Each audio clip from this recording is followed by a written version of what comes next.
Okay, fall is in full swing, and that means it's time to start thinking about spring color, and nothing is better than bulbs, and you need to plant them now.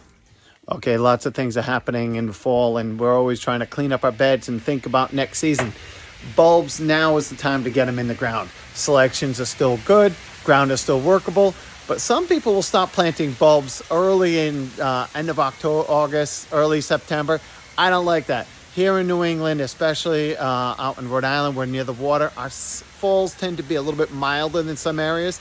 And if you plant them too early, they start to grow in the fall and really mess up the flower power of those bulbs for the spring. Now, many challenges customers have is they don't know what bulbs to plant, when to plant them, but nothing is more reliable for spring color than your fall bulbs, because most people don't realize that inside those little bulbs, the flower is already there and formed. It just needs to grow and stretch out and do its thing come spring. How well it does the second season depends on how well you take care of it during next season. The biggest problem most people have with bulbs isn't necessarily how to plant them, which I'll go over that in a minute, but more of picking out the right bulbs for the right location.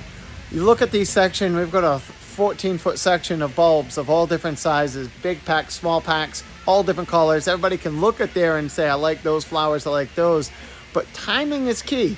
Most people don't realize that all bulbs don't flower at the same time, just like our perennials. So you need to have a little bit of timing, and the manufacturers do help you with this. So let's take a close look at the packaging. So when it comes to most bulbs, like I know these are some of my top favorites, but I know instinctively that crocus are one of the first things to bloom in the spring.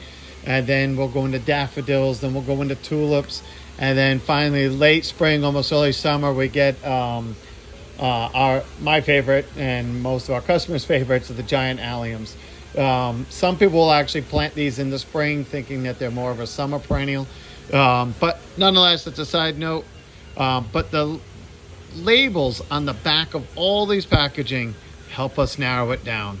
Just look at your bloom time on the flowers itself. So when you're looking at bulbs in general, every single one somewhere on there will tell you when it blooms.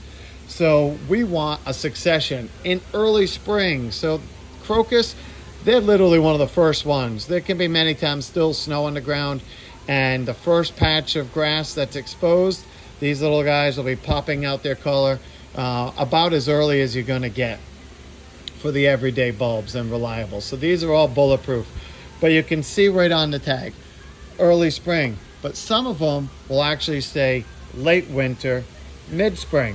So when something says early spring, it doesn't mean that these two cultivars are going to flower at the same exact time, but they're both crocus. They're going to flower in the same probably 2-week period.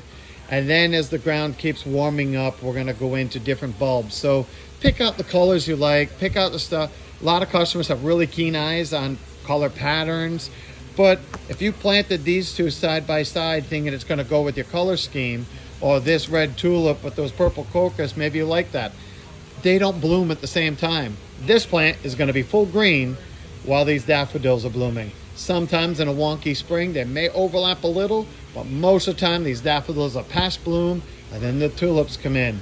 And then the tulips go past, and then later on, these giant alliums are going to come in.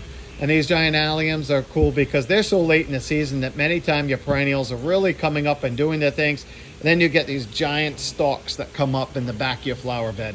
Very, very underutilized plant.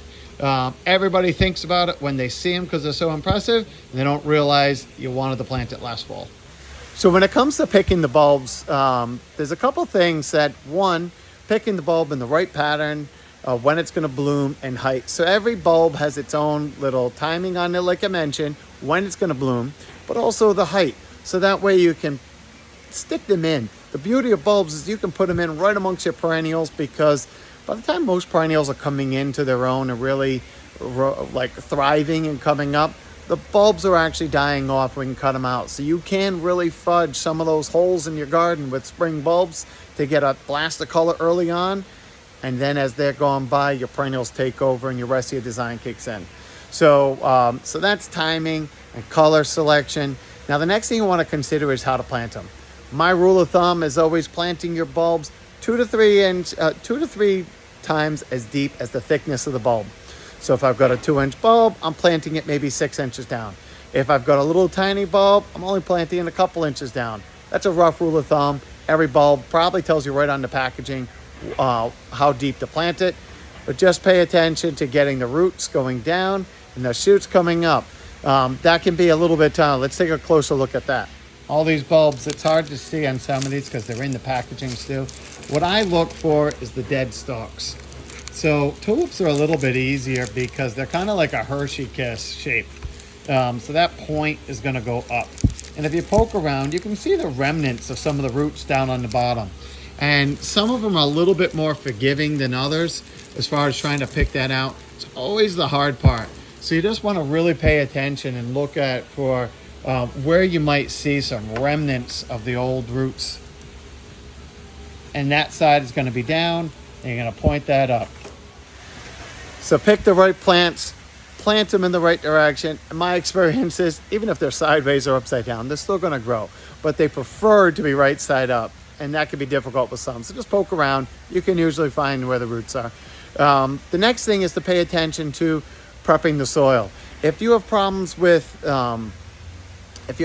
squirrels, plant your bulbs a little bit deep and then put a little bit of gravel, maybe like a just inexpensive 3/8 bluestone. What I'll do is dig the holes, put a few inches of soil, and then put a fine layer of stone, and then bury that. What happens is, what I find is most critters don't like digging through anything too coarse or anything that's going to hurt their paws when they're digging. So if you put a thin layer of gravel or oyster shells in there, that can many times be just enough to deter them.